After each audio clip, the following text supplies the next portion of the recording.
Hello friends, फिर से स्वागत है आपका हमारे चैनल हरियाणा एस्पिरेंट्स में। आज हम प्राचीन भारत का इतिहास करने वाले हैं और इसमें आज हम प्रागैतिहासिक काल को देखेंगे। चलिए शुरू करते हैं। आज का हमारा पहला प्रश्न है, प्राचीन कलाकृतियों का जो प्रमाण है वो संबंधित है, किससे संबंधित है? वो उच्च पूर्व पाषाण काल से है। अगला प्रश्न है हमारा, खाद्यान्नों की कृषि सर्वप्रथम प्रारंभ हुई थी, तो यह प्रारंभ हुई थी नवपाषाण काल में। अगला प्रश्न है हमारा, दक्षिण भारत की वृद्ध पाषाण जो समाधियाँ हैं वो संबंधित हैं, किससे संबंधित है? वो लौह काल से संबंधित हैं।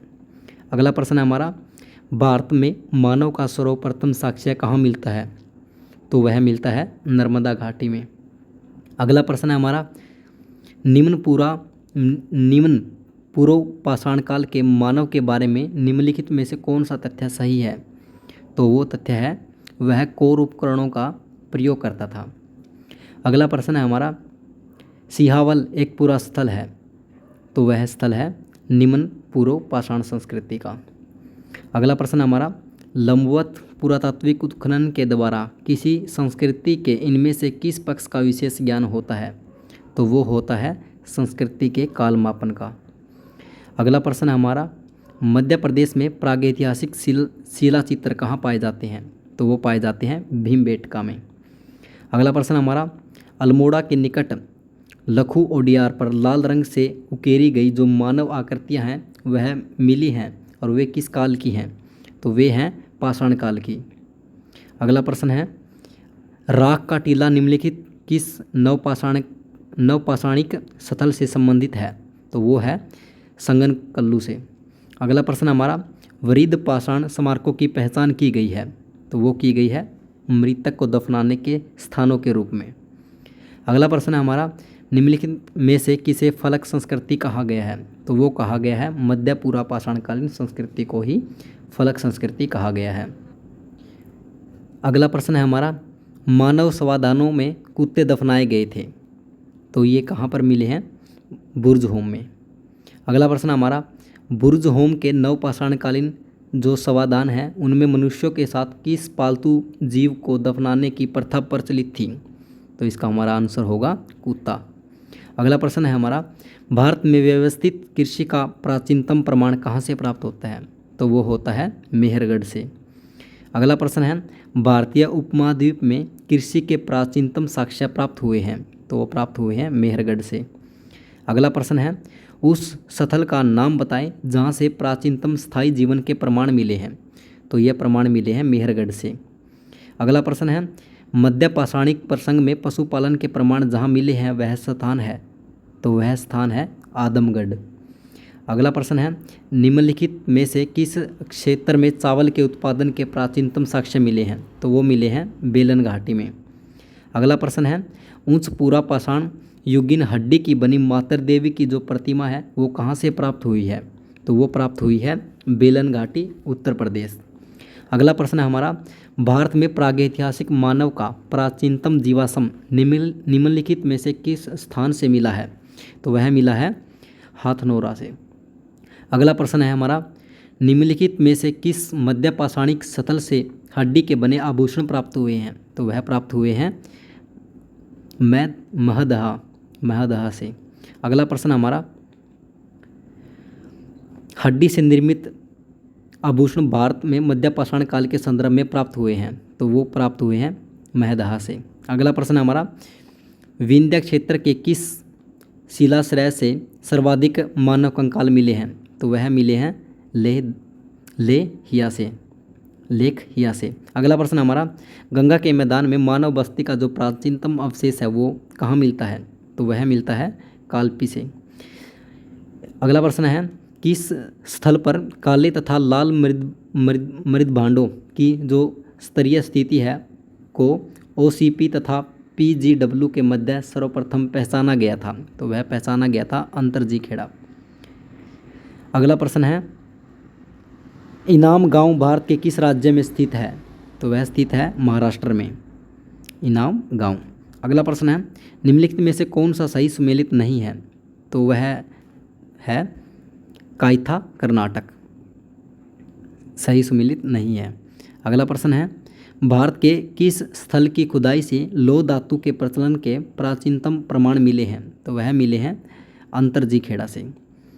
अगला प्रश्न है, भारत में प्रथम पूरा प्रस्तर युगीन औजार की खोज का, जिससे देश में प्रागैतिहासिक अध्ययन का रास्ता खुला, यह श्रेय किसे जाता है? तो यह जाता है आर.बी. फुट को। अगला प्रश्न है, निम्नलिखित में से किसे भारत में प्रागैतिहासिक पुरातत्व का जनक कहा गया है? तो वह कहा गया है ए. कनिंघम को। अगला प्रश्न है, रॉबर्ट ब्रूस फुट जिन्होंने भारत में प्रथम पूर्व पाषाणिक उपकरण की खोज की थी, वह मूलतः कहाँ वे क्या थे? वे थे एक भूवैज्ञानिक थे वे। अगला प्रश्न है, वस्त्रों के लिए कपास की खेती का आरंभ सबसे पहले किया गया? तो वो किया गया था भारत में। अगला प्रश्न है, कार्बन डेटिंग का प्रयोग किसकी उम्र निर्धारित करने के लिए किया जाता है? तो वह किया जाता है फॉसिल्स की। ठीक है। अगला प्रश्न है, मध्य प्रदेश के किस पुरातात्विक स्थल से प्रारंभिक ऐतिहासिक युग के जो विविध लौह उपकरण प्राप्त हुए हैं? वो किस पुरातात्विक स्थल, कौन सा स्थल है पुरातात्विक? वो स्थल है नागदा। अगला प्रश्न हमारा, गुफकराल निम्न में से कहाँ स्थित है? तो यह स्थित है स्वात घाटी में। अगला प्रश्न है, ताम्रासम काल में महाराष्ट्र के लोग मृतकों के शरीर को फर्श के नीचे किस तरह रखकर दफनाते थे? तो दफनाते थे उत्तर से दक्षिण की ओर। अगला प्रश्न है, मध्य पाषाणिक संदर्भ में वन्य दान का प्रमाण कहाँ से मिला है? तो वो मिला है चौपानी मांडो से। अगला प्रश्न है, दक्षिण भारत की महापाषाणिक समाधियाँ किस काल से संबंधित मानी जाती है? तो इसका आंसर है हमारा लौह काल से। अगला प्रश्न है, पूर्व पाषाणकालीन मानव का मुख्य धंधा था? तो वो था शिकार खेलना। अगला प्रश्न है, प्राचीन काल में आर्यों के जीविकापार्जन का मुख्य साधन था? तो वो था कृषि। अगला प्रश्न है, भारत के कुछ क्षेत्रों में लोग जमीन के अंदर गड्ढों में रहते थे, इस बात का संकेत खुदाई से निम्नलिखित में मिलता है? तो कौन सा क्षेत्र हुए? कश्मीर से कुछ क्षेत्र प्राप्त हुए हैं जहाँ पे जो संकेत मिले हैं उससे पता चलता है कि लोग ज़मीन के अंदर गड्ढों में रहते थे। अगला प्रश्न है हमारा, निम्नलिखित में से किस स्थान से मानव कंकाल के साथ कुत्ते का कंकाल भी सावधान से प्राप्त हुआ है? तो वो स्थान है बुर्जहोम। अगला प्रश्न है, निम्न में से किस एक पूरा स्थल से पाषाण संस्कृति से लेकर के हड़प्पा सभ्यता तक के सांस्कृतिक अवशेष प्राप्त हुए हैं? तो इसका हमारा सही आंसर होगा मेहरगढ़। अगला प्रश्न है, भारतीय उपमहाद्वीप में पालतू भैंस का प्राचीनतम साक्ष्य कहाँ से प्राप्त हुआ है? तो वो प्राप्त हुआ है मेहरगढ़ से। अगला प्रश्न है, भारतीय उपमहाद्वीप में धान की खेती के प्राचीनतम साक्ष्य प्राप्त होते हैं? तो वो प्राप्त होते हैं कहाँ से? विंध्य क्षेत्र से। अगला प्रश्न है, निम्नलिखित में से किस क्षेत्र में पूरा पाषाण काल, मध्य पाषाण काल और नव पाषाण काल के अवशेष एक क्रम में पाए गए हैं? तो वो है गोदावरी घाटी। अगला प्रश्न है, होमो इरेक्टस का एक कपाल निम्न में से किस स्थल से प्राप्त हुआ था?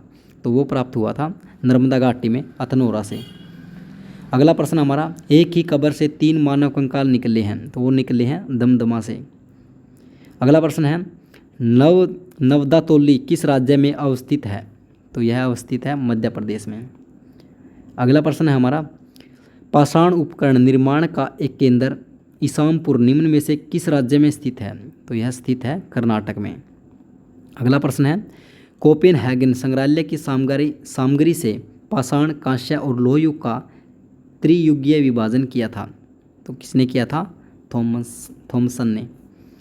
अगला प्रश्न है, भारत में सर्वप्रथम पूर्व पाषाणकालीन उपकरण रॉबर्ट इस फुट को कब मिला था? तो यह मिला था 1863 में। अगला प्रश्न है, नवदा टोली का उत्खनन किसने किया था? तो यह किया था H.D. सांकलिया ने। अगला प्रश्न है, प्रारंभिक पूर्व मानव को किस नाम से जाना जाता था? तो यह जाना जाता था कार्मेगन। अगला प्रश्न है, ताम्र पाषाण मालवा संस्कृति के अवशेष निम्न में से कहाँ से प्राप्त हुए हैं? तो यह प्राप्त हुए हैं अहाड़ और गिलुंड से। अगला प्रश्न है, पुरातात्विक स्थल संगोल स्थित है कहाँ पे है? पंजाब में। अगला प्रश्न है, निम्नलिखित किस ताम्रकालीन स्थल से तांबे के प्रयोग का साक्ष्य प्राप्त हुआ है किंतु प्रस्तर उपकरण प्राप्त नहीं हुए हैं? तो वह स्थान है अहाड़। अगला प्रश्न है हमारा, भारत में प्रथम पूरा पाषाणिक उपकरण की खोज करने वाले रॉबर्ट ब्रूस फुट थे एक, क्या थे रॉबर्ट ब्रूस फुट? वो थे एक भूगर्भ वैज्ञानिक थे। अगला प्रश्न है, गैरिक मृत बांड पात्र का नामकरण हुआ था? तो यह हुआ था हसीतनापुर में। अगला प्रश्न है, दधेरी एक प्रवर्ती अड़प्य पुरा स्थल है? तो वह स्थल है पंजाब का। अगला प्रश्न है हमारा, निम्नलिखित में से किस स्थल से हड्डी के उपकरण प्राप्त हुए हैं? तो वह प्राप्त हुए हैं महदहा से। अगला प्रश्न है, मानव द्वारा सर्वप्रथम प्रयुक्त अनाज था? कौन सा अनाज था? वो था जौ। सबसे पहले जौ की खेती हुई थी। अगला प्रश्न है, गंगा घाटी में धान की खेती का प्राचीनतम जो प्रमाण है वो कहाँ से मिला है? गंगा घाटी में धान की खेती का सबसे पुराना जो प्रमाण है वो कहाँ से मिला है? वो मिला है हमें लहुरा देव से। अगला प्रश्न है, भारतीय उपमहाद्वीप में कृषि के जो प्राचीनतम जो साक्ष्य प्राप्त हुए हैं वो कहाँ से प्राप्त हुए हैं? वे मिले हैं मेहरगढ़ से। अगला प्रश्न है, निम्नलिखित में से किस स्थान पर नवपाषाण सतर पर गेहूं एवं जौ की खेती के सर्वप्रथम प्रमाण मिले हैं? वे मिले हैं मेहरगढ़ से। अगला प्रश्न है, निम्नलिखित में से किस स्थान पर मानव के साथ कुत्ते को दफनाए जाने के साक्ष्य मिला है? इसका पता है, बुर्ज होम है। गर्त निवास निम्नलिखित से किस संस्कृति का विशिष्ट लक्षण है? यानी कि गड्ढों के अंदर निवास करके रहना या उसके अंदर निवास करना गड्ढों के अंदर। तो ये इसका मिलता है हमें कश्मीर घाटी की नवपाषाणिक संस्कृति में। अगला प्रश्न है, भारत में किस शिलाश्रय से सर्वाधिक चित्र प्राप्त हुए हैं? तो वो प्राप्त हुए हैं भीमबेटका से। अगला प्रश्न है हमारा, निम्नलिखित में से किसको चालकोलिथिक युग भी कहा जाता है? तो यह कहा जाता है ताम्र पाषाण युग को। धन्यवाद दोस्तों, आज के लिए बस इतना ही। मिलते हैं अगली वीडियो में अगले टॉपिक के साथ। धन्यवाद दोस्तों।